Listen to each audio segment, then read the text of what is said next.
Halo, selamat datang. Selamat berjumpa lagi dengan saya, Fajar Rahayu. Hari ini kita akan perkuliahan komunikasi data. Nah, komunikasi data ini kita sudah masuk ke pertemuan keempat ya. Pertemuan keempat ini akan membicarakan tentang media transmisi. Pada pertemuan sebelumnya kan kita sudah membicarakan bagaimana transmisi data, bagaimana data itu ditransmisikan. Nah, sekarang kita akan berbicara mengenai media untuk mentransmisikan data tersebut, ya. Oke, kita mulai saja hari ini. Oke, pertama, sebelum kita bicara dengan medianya, gitu ya. Nah, kita tahu bahwa transmisi itu selain jalurnya gitu ya, kita harus memahami bagaimana data itu bisa diteruskan gitu ya. Jadi harus ada yang menghubungkan antara satu titik ke titik yang lain gitu kan. Nah, media transmisi ini digolongkan ya, kebutuhannya itu digolongkan menjadi dua, yaitu guided ya, atau bisa dipandu dengan secara fisik, dan ada lagi satu lagi adalah unguided ya. Unguided itu berarti dia ditransmisikan melalui media atmosfer atau wireless atau radio ya. Jadi kalau yang guided itu kan contohnya dia ada fisiknya ya, maksudnya adalah ada fisiknya, bentuknya nyata gitu kan. Contohnya adalah kabel ya, kabel juga kan banyak ya macamnya. Terus kalau yang unguided ini ditransmisikan melalui media yang kita tidak bisa melihat ya secara kasat mata gitu kan. Oke, selanjutnya fungsi media transmisi ini adalah yang pertama adalah sebagai jalur lintas data dan juga distribusi informasi. Kemudian dia akan menghubungkan satu terminal dengan terminal lain ya. Jadi dari pengirim ke penerima. Terus dia menghubungkan antar terminal dengan server ya. Dia bisa berhubungan dengan siapapun gitu ya.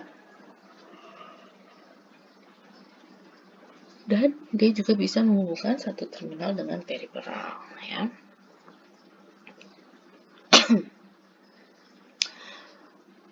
Kemudian mutu transmisi ini ditentukan oleh medianya dan juga karakteristik sinyalnya ya. Jadi kalau yang guided itu media itu sendiri yang menentukan batasan transmisi gitu. Jadi tergantung dari bentuk kabelnya. Kabelnya itu bisa mentransferkan data yang seperti apa gitu kan. Kalau misalkan dia tebal gitu kan, dia nanti bisa mentransmisikan data dengan frekuensi yang berapa, dengan sebanyak apa, seperti itu.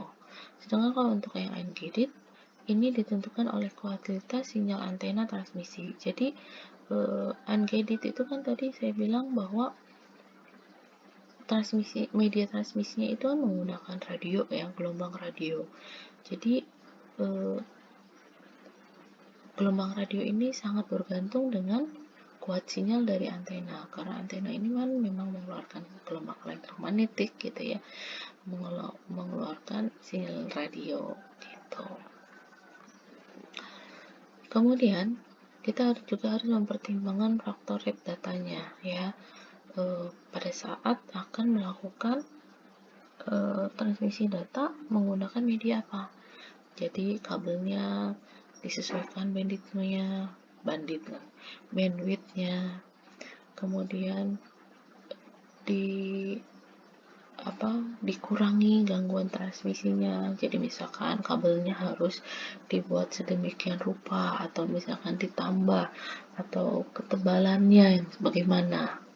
Terus interference, misal hujan ya kan kalau kabel kadang-kadang kita tidak bisa menentukan bahwa, maksudnya tidak bisa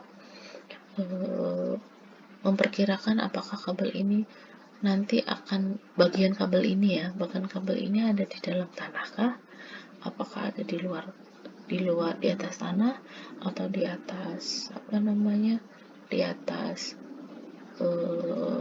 rumah atap gitu kan, di atas gedung, atau misalkan kalaupun yang di dalam indoor, apakah dia gangguannya apakah di tikus atau bagaimana gitu kan, itu masuk interference. Dan juga yang pasti adalah jumlah receiver yang akan mempengaruhi kekuatan sinyal transmisi yang akan kekuatan eh, kekuatan transmisi yang akan kekuatan data yang akan kita transmisikan ya, seperti itu.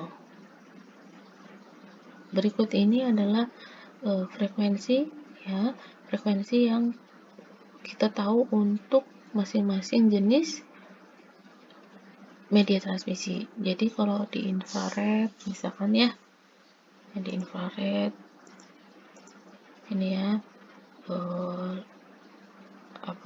range-nya adalah 10⁻13 ya. Terus kalau untuk telepon ya, frekuensinya ada di 10⁻2, 100 ya, 100 Hz sampai 10⁻4 sampai 10.000 Hz ya. Ini adalah very low frekuensi. Kemudian yang medium frekuensi itu digunakan ya, diberikan untuk gelombang radio, bisa untuk radio yang biasa ya, FM AM, kemudian televisi, terus telepon seluler. Nah, kita bisa menggunakan kabel twist pair. Apa itu twist pair nanti akan saya jelaskan. Kemudian nanti untuk kabel coax ya, bisa digunakan dari 1000 sampai 10⁻9 ya, 10⁻9 Hertz ya, itu antara voice frekuensi sampai dengan UHF atau ultra high frekuensi. Jadi kalau misalkan kalian mau bikin radio nih, radio yang ada di tembang kenangan gitu ya, atau kirim salam gitu ya, atau contohnya radio Prambors gitu kan, dia berarti pasti untuk media transmisinya akan menggunakan coax cable ya. Jadi kalau misalkan dia frekuensinya di mana gitu, nanti dia akan menggunakan coax cable, biasanya seperti itu. Terus ya tuh FM radio itu di sini ya, berarti 10⁻8. Kemudian televisi juga di sini ya, di VHF sampai UHF ya. Jadi channelnya di 10⁻9 UHF misalkan di channelnya RCTI itu di 800 atau 600 gitu ya, 600 UHF gitu kan ya. Jadi dia pasti akan menggunakan kabel coax untuk transmisinya ya. Nah, ini adalah contoh-contoh untuk coax kabelnya ya. Coax kabel untuk dia akan bisa bandwidth-nya menerima bandwidth antara 10 sampai 100 Mbps. Terus kemudian jaraknya itu kurang lebih 185. Jadi nanti kalian ada ini ya, ada ketentuan-ketentuannya. Apakah harus kita beli coax kabel yang seperti apa ya, untuk kalau kita mau mentransmisikan data sebesar 100 sampai misalkan 50 Mbps gitu. Terus jaraknya misalkan yang 185 berarti jarak dekat. Berarti kita pakai kabel coax yang Ethernet 10 base 2 Thin-net gitu kan. Tapi kalau misalkan mau yang rada jauh berarti kita harus pakai yang Thick-net gitu. Jadi banyak sekali kategori-kategori kabel coax yang ada. Tergantung kita mau menggunakan kabel itu untuk mentransmisikan data yang seperti apa. Ada juga kalau misalkan untuk yang fiber optik nih contohnya, jadi kita pakai yang multimode ya, itu adalah bandwidthnya 100 Mbps, kemudian jaraknya sampai 2 km gitu ya. Jadi kalau misalkan kita mau bikin koneksi gitu ya, koneksi dari rumah ya, atau dari kampus Limo nih sampai misalkan sampai itu apa namanya, kantor polisi kan kurang lebih 1 kiloan ya, 1,5 kilo gitu, hampir 2 kilo. Nah, kita akan menggunakan misal nih, kita mau langsung gitu ya, nggak usah pakai teleponan gitu kan, langsung jaringan LAN gitu, komputer dari kampus Limo ke kantor polisi Samsat situ ya, kan Samsat Limo. Nah, kita mau pakai apa namanya, optical fiber gitu kan, keren banget gitu kan. Nah, jadi bisa kalau misalnya kita mau kirim data nggak usah pakai internet, maksudnya bukan ya apa namanya, internetnya tidak memakai jaringan luar gitu ya, tapi menggunakan langsung kabel gitu, langsung dikirim ya. Terus yang paling kecil itu adalah wireless ya, yang paling kecil adalah wireless, karena memang kan dia kan kekuatan sinyal tergantung ke antena ya tadi ya, jadi dia cuma 100 meter kurang lebih maksimal ya, maksimal sampai 100 meter ya. Kadang-kadang kita juga nggak sampai 100 meter juga udah wirelessnya juga kekuatan sinyalnya sudah berkurang jauh ya. Oke ya, guided media dan unguidednya. Jadi kalau yang guided itu adalah contohnya nih ya, yang berarti kan yang fisiknya ada nih, contohnya adalah kabel twist pair, kabel coax, dan serat optik. Jadi serat optik itu termasuk dari kabel yang ada fisiknya ya.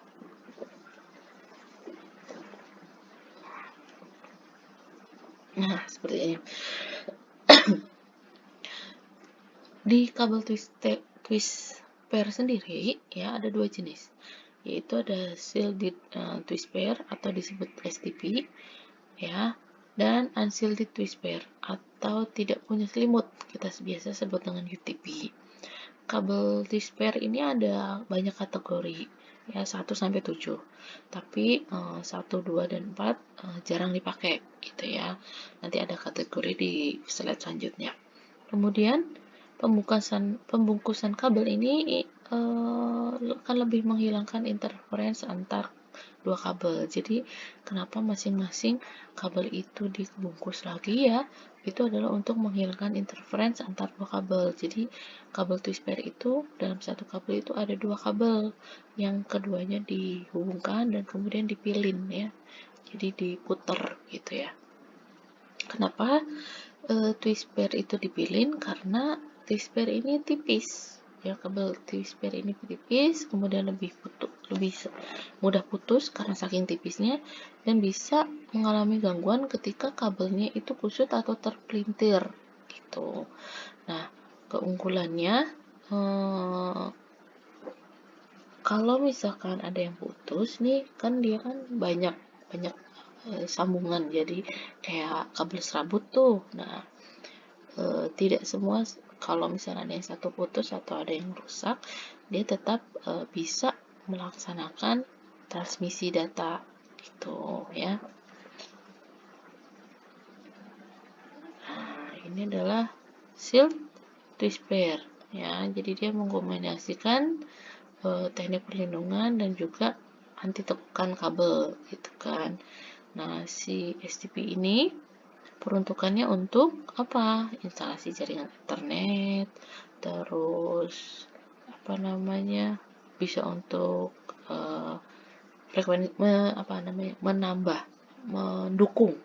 mendukung transmisi yang menggunakan frekuensi radio ya, tanpa harus meningkatkan ukuran fisik kabel. Jadi apa, dia hanya mendukung saja gitu ya, dia menyambung lah ya, seperti itu.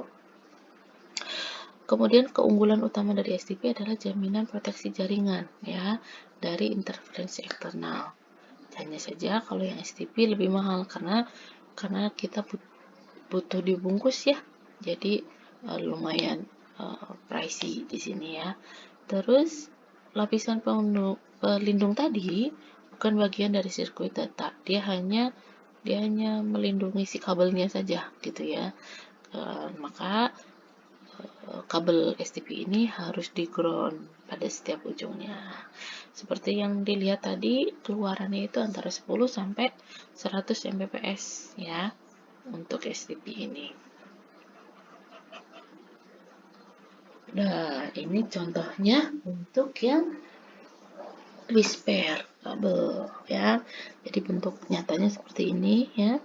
Jadi dia di dalam yang kabel ini kan ada kabel putih sama merah nih, di dalamnya ada kayak tembaganya itu untuk transmisi datanya. Terus udah gitu ada yang warna hijau putih, terus oranye putih ini ya. Kemudian dia disatukan ini lapisan pelindungnya ini ya. Terus udah gitu ada lagi overall shieldnya ya di dalamnya. Terus baru ada jaketnya gitu. Jadi ini adalah misalkan kayak urat-urat di dalam tubuh kita. Terus ini adalah daging gitu ya. Terus udah gitu yang silver ini itu adalah kulit ya. Sedangkan ini kalau misalnya kita pakai baju ya, nah kabel pun juga pakai baju gitu ya, supaya lebih terlindungi ya semua jaringan yang ada di dalam kabel tersebut ya. Sama aja kalau kita pakai baju untuk melindungi peredaran darah ya, seperti itu. Oke, kemudian kenapa dipelintir ya?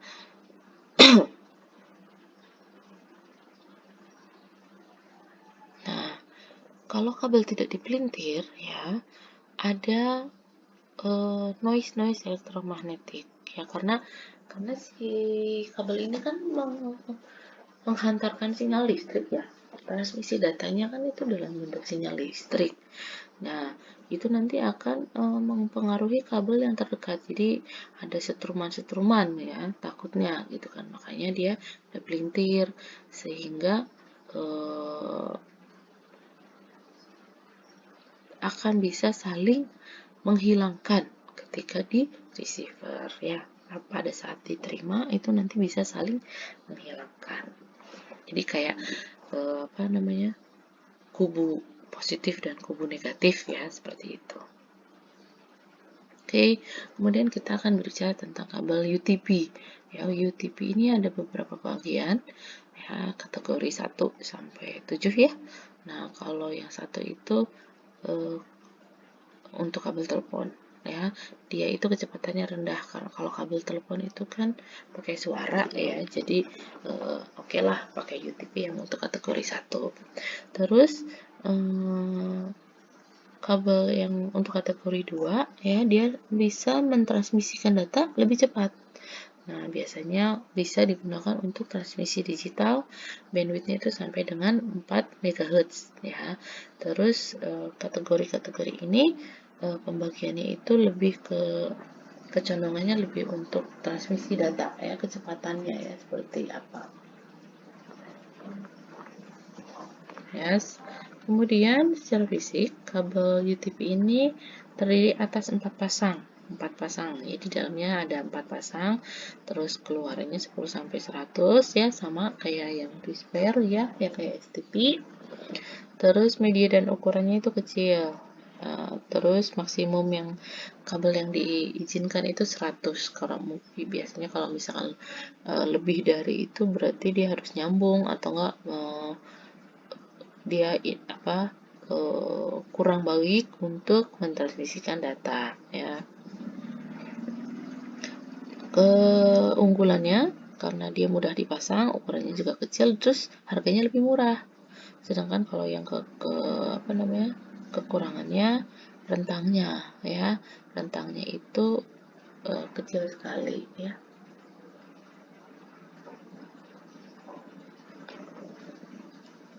Ini adalah kabel UTP. Jadi kalau di kabel UTP itu cuma si twist pair tadi, terus kemudian dikasih outer jacket ya. Jadi dia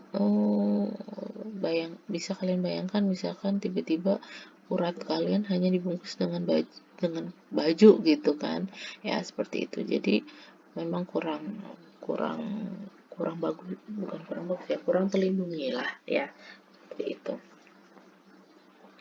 Oke, nah ini adalah twist pair ya. Nah, ini summary yang tadi ya, kalau kategori 1 itu untuk telepon. Nah, untuk kabelan, ya kalau misalkan dia di kantor-kantor atau di perusahaan atau eh, di kampus pun juga ada ya kabelan. Nah, untuk koneksi antar komputer ya, biasanya seperti itu. Antar perangkat gitu kan.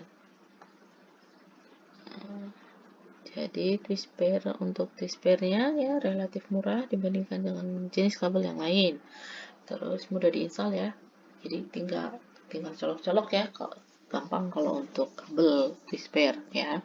Terus bisa membawa kecepatan data tertinggi, kecepatan tinggi tapi bukan yang tertinggi. Jadi masih ada lagi yang lebih tinggi ya. Jadi seperti halnya di atas ketoprak masih ada kerupuk gitu ya, jadi masih ada yang lebih tinggi dibandingkan twist pair ini. Terus hanya saja kalau namanya juga kabel ya, di dalam kabel ada kabel lagi, itu masih terjadi adanya noise elektromagnetik seperti yang tadi saya terangkan di depan ya. Jadi kenapa dia harus dipilih ya, karena walaupun kita sudah meredam noise tersebut, tapi tetap saja gitu ya, noise itu akan ada ya. Kemudian kabel ini lebih mudah disadap, jadi kalau misalkan kalian mau nyadap tetangga gitu ya, kabel teleponnya, nah kalian tinggal beli, terus kabel itu dipotong, dihubungkan dengan penyadap, terus disambungkan kembali, nah udah, kalian bisa menyadap nomor telepon tetangga Anda gitu. Misalkan kepo nih, ini tetangga diem di rumah kok, tapi bisa GoFood sehari 3 kali misalkan, pengen tahu nih ngapain tuh di dalam rumah gitu kan. Nah, terus kalian ingin menyadap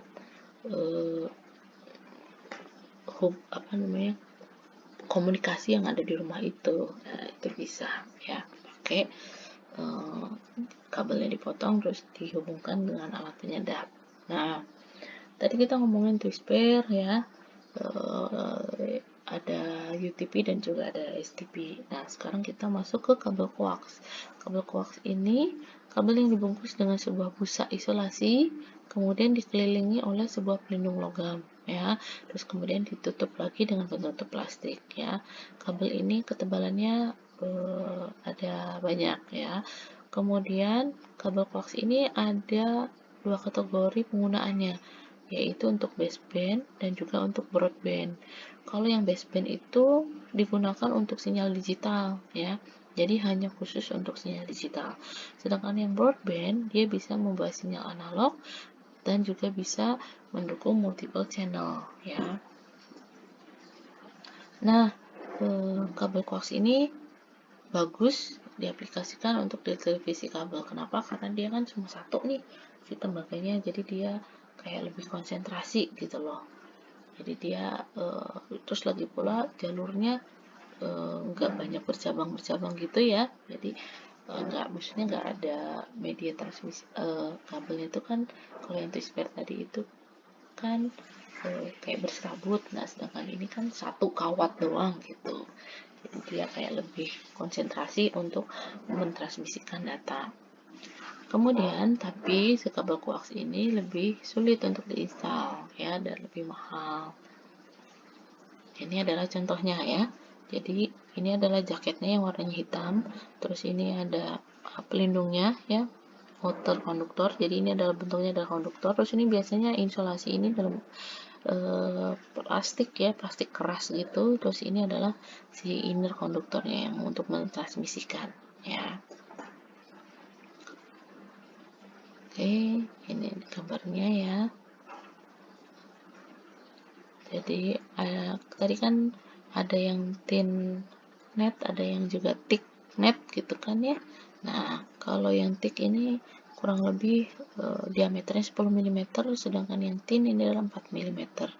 Sedangkan kalau misalnya kita bandingkan dengan pensil itu diameternya ada 8 mm, berarti setengahnya lagi yang untuk tin quartznya ya, tin neck quartznya. Terus kalau yang thicknya lebih besar sedikit ya, 2 mm. Oke, kemudian kita masuk ke fiber ya. Tadi kan kabelnya ya, selain guided medianya itu kan ada twist pair, coax, dan juga fiber. Nah, fiber ini apa sih? Fiber optik ini, kabel fiber optik. Jadi fiber optik itu adalah sebuah kaca elastis tipis. Jadi kaca itu bisa dibuat menjadi elastis ya. Sungguh inovasi yang sangat baik ya, yang bahkan lebih kecil dibandingkan rambut manusia. Jadi kalian tahu kan rambut manusia ya, diameternya itu berapa tuh ya.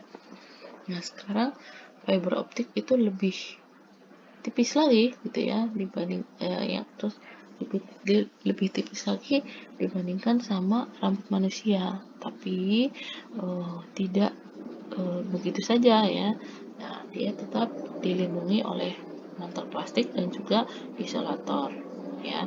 Jadi cara kerjanya adalah si fotodiode atau laser ya menghasilkan pulsa cahaya sehingga dia bisa melakukan perjalanan ke fotoreseptor ya melalui fiber optik. Nah, contohnya adalah ini ya. Jadi ini sama seperti halnya kabel coax. Cuman kalau kabel coax kan di tengahnya itu biasanya warnanya tembaga gitu ya, rada-rada kuning apa ya, huruf kuning kemerah-merahan gitu kan. Nah, kalau yang fiber optik ini adalah terbuat dari gelas ya, terbuat dari kaca. Dan dia itu sangat tipis sekali. Oke. Nah, kabel fiber optik ini bisa mentransmisikan jutaan bit karena dia kan kecepatannya aja kecepatan cahaya ya, 3 kali 10 pangkat 8. Nah, ini sangat cepat. Jadi, makanya sekarang untuk transmisi data para perusahaan komunikasi data ya, pokoknya apapun yang berhubungan data biasanya sudah mulai pindah ke kabel fiber optik ya, seperti itu. Selain kecepatannya tinggi, bandwidthnya banyak ya, channel 8, jadi dia bisa membawa paket dengan kapasitas besar. Terus jaraknya bisa jauh. Jadi kalau yang tadi kan cuma 100 meter atau 10 km gitu kan. Nah, ini tuh bisa 10 meter gitu kan. Kalau fiber optik itu bisa sampai 2 km, sampai 5 km dan sebagainya gitu. Terus dia tidak butuh sinyal itu dikuatkan ya, dikuatkan lagi gitu. Terus dia juga lebih tahan banting terhadap imbas-imbas elektromagnetik di sekitar. Jadi dia lebih kuat, kekuatannya lebih kuat ya untuk menghadapi noise atau interference. Nah, hanya saja maintenance-nya ya pada saat pertama kali memang dia rada mahal gitu, tapi maintenance-nya dia tidak terlalu mahal ya. Nih, contohnya adalah seperti ini. Ini gelas kaca ya ini ya. Jadi ada banyak kabel fibernya, ada banyak.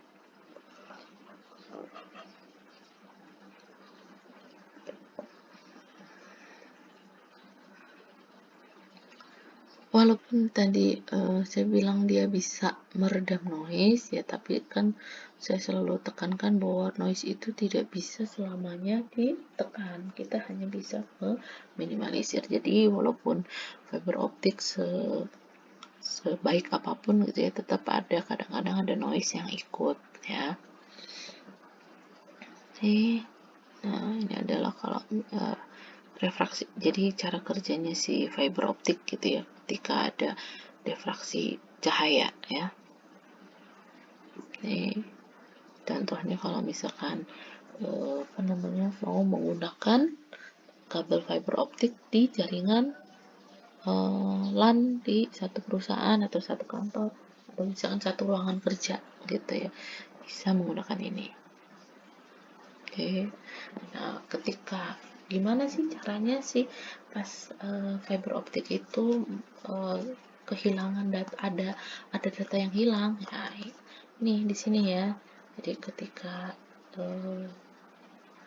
ada dibelokin nih kabelnya, nah biasanya nanti ada yang harusnya kan belok tuh ya, nah ternyata dia lolos gitu ya, dia terus aja gitu. Jadi kasarnya kayak bocor gitu ya.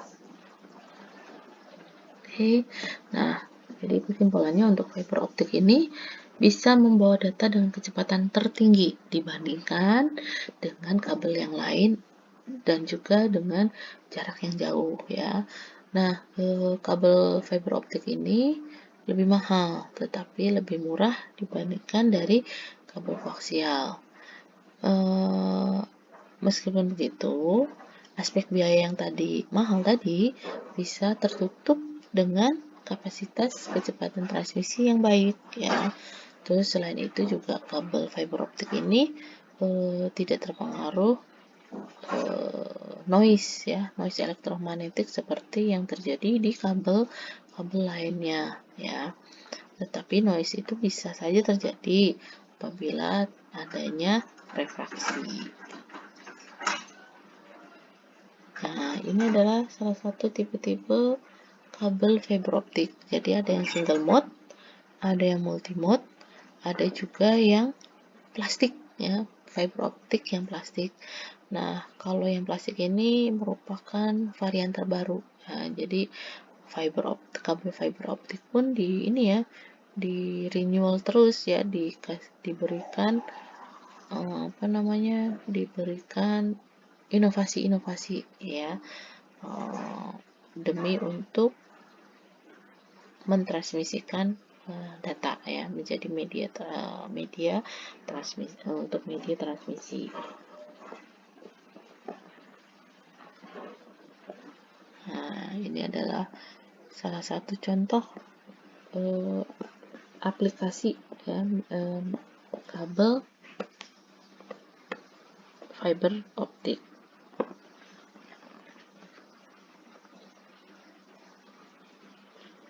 Dari isi dari si kabel fiber optik itu, dia adalah bagian core ya. Jadi dia itu adalah fisik utama yang mengangkut data-data ya yang bentuknya tadi plastik atau gelas tadi ya. Jadi core-nya itu adalah seperti itu. Terus kemudian semakin besar ukuran core-nya, nih yang bagian tengahnya itu yang tadi yang dia kayak sikat ya, bentuknya kayak bulu-bulu gitu kan, semakin banyak data yang diantarkan. Jadi dia kayak jalurnya itu masing-masing gitu kan. Kemudian semua kabel fiber optik itu diukur mengacu pada diameter core-nya. Terus kemudian ada yang namanya cladding. Cladding ini adalah lapisan tipis yang menyelimuti core tadi ya, fiber core tadi. Jadi si core ini dilapisi oleh cladding. Kita sebut dengan nama cladding. Kemudian sebelum menuju ke lapisan terluar ya, ada lapisan plastik yang menyelimuti core-nya ini ya, namanya coating atau buffer ya. Penyangganya ini diukur dalam mikron dan memiliki range 250 sampai 900. Kemudian ada strengthening fiber terdiri atas beberapa komponen yang dapat menolong fiber dari benturan kasar selama instalasi loh ya. Kemudian dan yang paling luar adalah biasa ya, kabel jacket. Ini adalah lapisan terluar dari seluruh badan kabel. Jadi walaupun terkadang nih konstruksi kabelnya itu ada strengthening ya ini ya, tapi tetap saja ketika misal ada kapal terus nurunin jangkar terus kena kabel fiber optik ya tetap aja dia bisa terputus ya, seperti itu ya. Jadi ini core-nya yang tadi yang gelas-gelas tadi ya, serpihan-serpihan tadi, terus kemudian ada claddingnya yang membungkus. Di sini adalah buffer lapisan plastiknya, dan ini adalah jaketnya ya, jaketnya yang membungkus, yang melindungi si core yang terbuat dari fiber optik. Oke. Penggunaan fiber optik ini biasanya digunakan untuk jaringan telepon ya, panjangnya 1500 ya, kemudian kapasitas tinggi 60.000 channel suara. Jadi bisa saja di dalam satu kabel optik tadi itu misalkan susunannya ada sampai 10.000 channel gitu ya. Jadi 10.000 lembar si gelas atau gelas elastis tadi gitu kan, atau kaca tadi. Terus ada juga yang metropolitan terang ya, jangkauannya 12 km, 100.000 channel. Terus untuk rural exchange ya, panjang sirkuitnya 40 sampai 160. Ini akan menghubungkan kota dan desa, dan ada subscriber loop ya, jadi dari sentral langsung ke pengguna. Jadi kalau misalkan kalian merancang gitu ya, merancang jaringan komunikasi data, di mana tempatnya nih? Oh, saya mau merancang di daerah desa ya. Jadi bisa menggunakan fiber optik yang khusus untuk rural ya. Nah, ini apa namanya? Tabel perbandingan jenis kabel. Jadi yang tadi ya, ada UTP, ada STP, dan juga ada fiber optik ya. Ya, terus ada yang T-net ya, TIC-net ya. Seperti apa? Oke, ini kurang lebih sama ya tabelnya. Nah, tadi kita sudah membicarakan yang tentang guided ya, berarti yang ada fisiknya. Nah, sekarang kita akan membicarakan tentang yang unguided ya, jadi kita ngawang-ngawang nih, nggak kelihatan si medianya, transmisinya itu bisa dihubungkan gitu ya. Jadi kita akan menggunakan radio atau transmisi satelit ya, atau bisa juga sinar infrared, Bluetooth ya, seperti itu. Nah, di transmisi wireless ini medianya adalah ruang hampa ya. Jadi dia menggunakan gelombang udara gitu kan.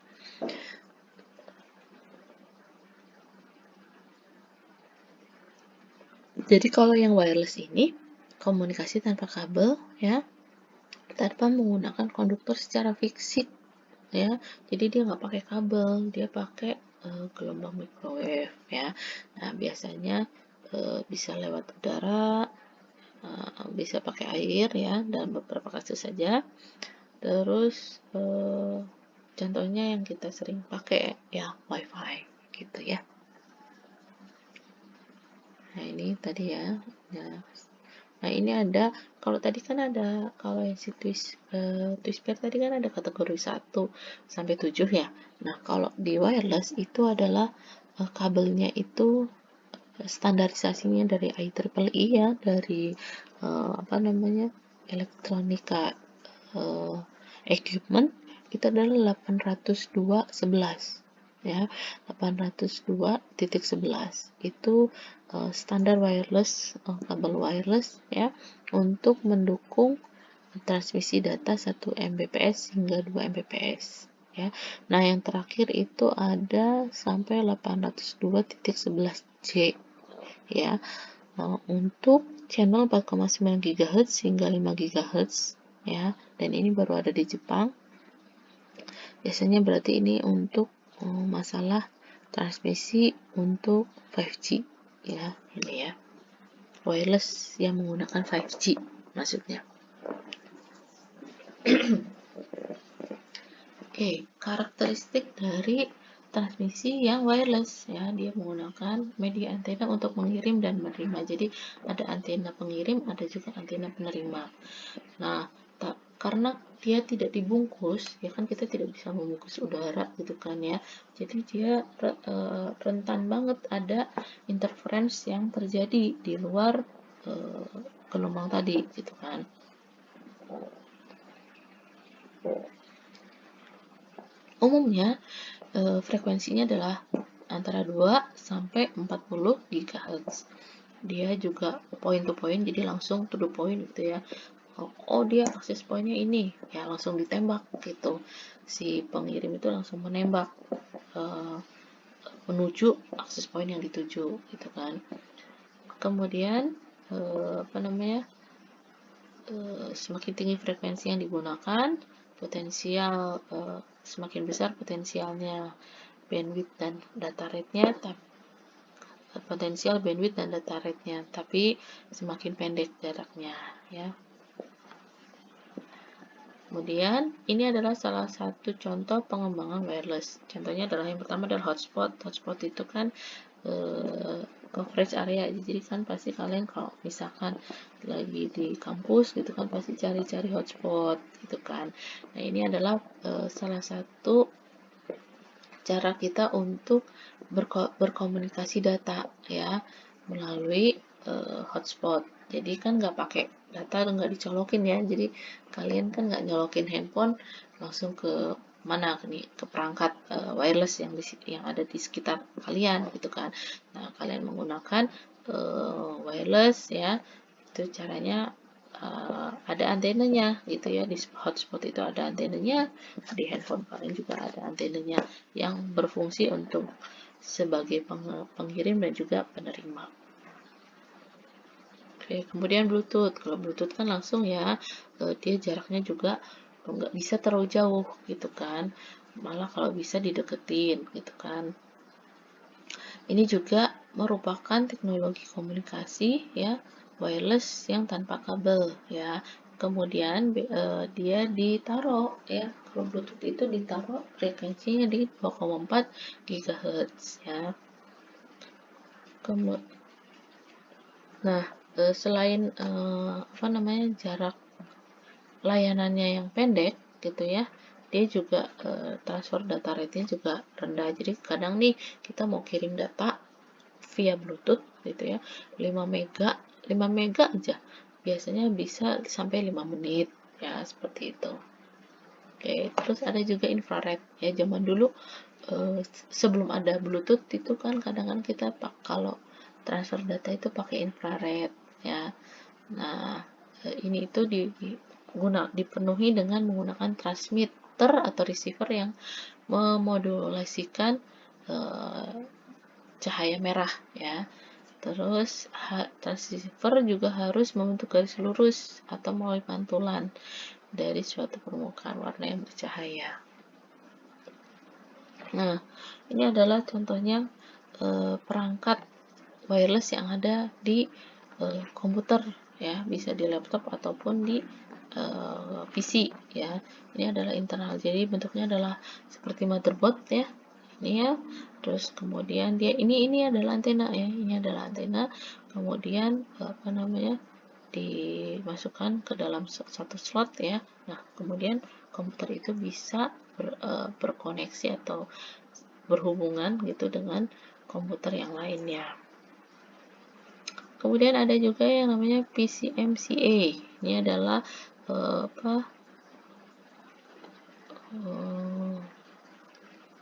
kayak card gitu ya.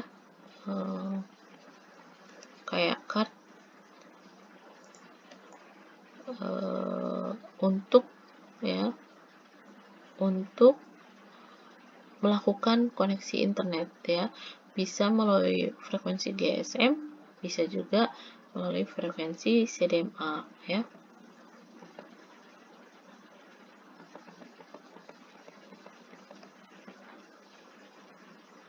Kemudian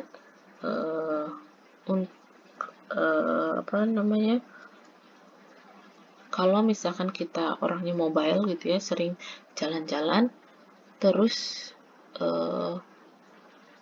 kita butuh untuk mengirimkan data gitu kan. Nah, kebetulan PC-nya atau laptopnya itu tidak ada modemnya. Nah, kita bisa menggunakan external USB ya. Jadi wirelessnya di luar dari perangkat komputer. Cuman kalau sekarang zaman now ini kan sudah di ini ya, sudah include gitu ya, udah langsung dimasukkan di dalam komputer. Nah, ini adalah access point ya, contohnya ini adalah access point yang kalian sering tahu ya, di rumah mungkin juga kalian sudah punya itu kan. Nah, oke, saya mau menerangkan sedikit access point itu apa sih gitu kan. Access point itu adalah perangkat jaringan wireless ya, dia akan bertindak sebagai portal, dia yang akan menjadi penghubung bagi perangkat-perangkat yang ingin melakukan koneksi terhadap jaringan, terhadap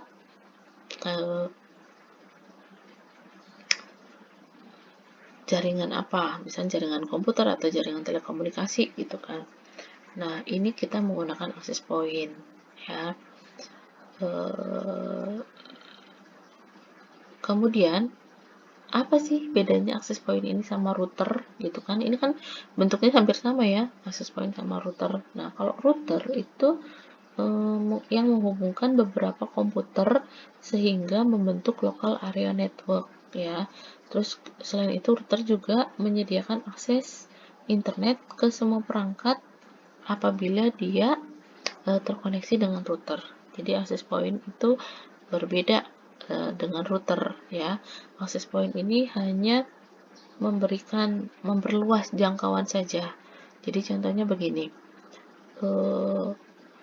Untuk koneksi WiFi gitu ya, untuk koneksi WiFi di kampus itu hanya ada misalkan di lab telekomunikasi. Nah, router itu kan pasti punya jangkauan ya, punya jangkauan tertentu gitu kan, punya jangkauan tertentu. Misalkan jangkauannya itu hanya 5 meter misalkan. Nah, ketika kalian berada di misalkan di musola atau di toilet gitu ya, di ujung ruangan, kalian tidak bisa terkoneksi dengan jaringan internet. Maka dari itu kalian membutuhkan access point ya, access point untuk mendapatkan jaringan internet ya, untuk bisa terkoneksi dengan jaringan internet gitu. Jadi si access point ini hanya penyambung gitu ya, hanya bisa menyambungkan gitu, menyambungkan perangkat supaya dia bisa terkoneksi dengan jaringan ya. Jadi kalau router itu bisa menjadi access point, tapi kalau access point itu tidak bisa menjadi router gitu ya, bedanya access point sama router. Nah, dari router tadi kita bisa membuat sebuah local area network ya secara wireless. Jadi komputer-komputer itu tidak terkoneksi dengan LAN gitu ya, tidak terkoneksi dengan kabel, tapi dia terkoneksi secara wireless ya. Nah, ini adalah salah satu contoh kalau media transmisinya dalam bentuk radio. Nah, ini ada sinyal, ada antenanya nih. Nah, ini ceritanya garis merah ini anggap saja kayak komunikasi ya, komunikasi datanya gitu kan. Cuman kan kita kan nggak kelihatan apakah dia sinarnya warna merah atau bukan gitu ya. Jadi ketika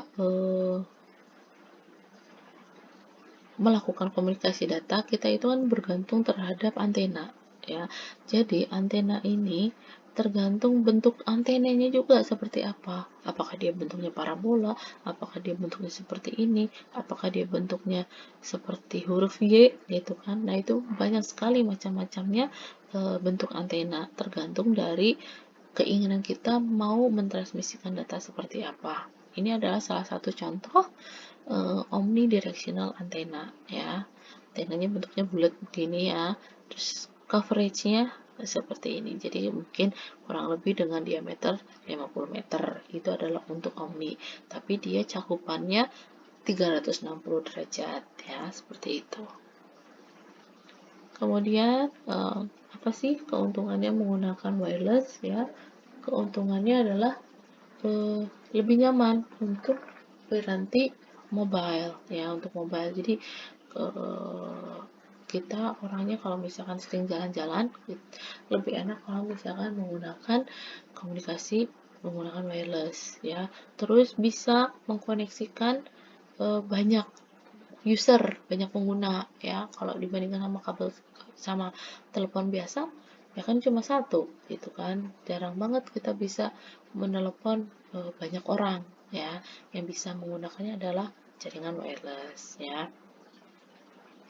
Terus admin jaringan juga lebih mudah mengatur jaringannya. Jadi dia cuma butuh router dan juga access point ya. Udah, sisanya dia tidak perlu kabel-kabel apa gitu kan. Jadi tinggal dicolokin aja gitu, apa namanya, dipasang saja router atau access pointnya gitu. Untuk kerugiannya tetap ada kerugiannya ya, karena frekuensinya terbatas ya. Terus biaya instalasinya juga lumayan, operasionalnya juga sama. Kemudian keamanan datanya kurang terjamin ya. Bisa kalian bandingkan saja ya, yang pakai kabel fisik aja bisa disadap gitu ya, apalagi menggunakan wireless yang notabene-nya dia itu kan melalui udara gitu, semua orang bisa mendengarnya gitu ya. Nah, selain itu juga banyaknya interferensi dari faktor eksternal atau faktor alam ya. Oke. Nah, selain wireless ada juga ya kita menggunakan microwave transmisi ya. Biasanya ini untuk antar tower gitu kan. Terus BTS ke BTS, nah itu ya salah satu contohnya. Terus ini adalah ya salah satu salah satu untuk bagaimana caranya komunikasi data menggunakan microwave transmisi ya. Ini adalah kalau misalkan dari satu antena menuju ke antena yang ada di atas gedung ya. Terus selain itu untuk yang media wireless lagi, kita juga bisa menggunakan satelit ya. Jadi ada gelombang, kan tadi ada gelombang wireless, ada gelombang radio, dan ada gelombang microwave ya. Nah, ini salah satunya tadi yang terestrial. Nah, yang ini ada yang juga menggunakan satelit ya. Hanya saja kalau bedanya, kalau yang di terestrial itu kan di darat ya, kalau di satelit itu berarti kita terkoneksi dengan stasiun yang ada di angkasa. Biasanya untuk mengetahui keadaan di bagian bumi yang lain. Ya contohnya misalkan pengen tahu keadaan Luna Maya yang lagi liburan di Los Angeles sekarang gitu. Nah, dicari kita menggunakan transmisi satelit microwave ya, seperti itu. Sama ya, ini masih satelit ya. Satelit itu banyak ya. Ada yang LEO, ada yang MEO, dan juga ada yang GEO gitu kan. Nah, ini sama masih satelit juga ya. Dan ini adalah yang terakhir adalah tentang telepon seluler ya. Oke, itu adalah salah satu contoh-contoh dari media transmisi ya, media transmisi yang kita biasa gunakan di komunikasi data. Oke, terima kasih atas perhatiannya hari ini. Media transmisi untuk pertemuan keempat komunikasi data cukup sekian ya. Sampai jumpa lagi di materi yang lainnya. Assalamualaikum warahmatullahi wabarakatuh.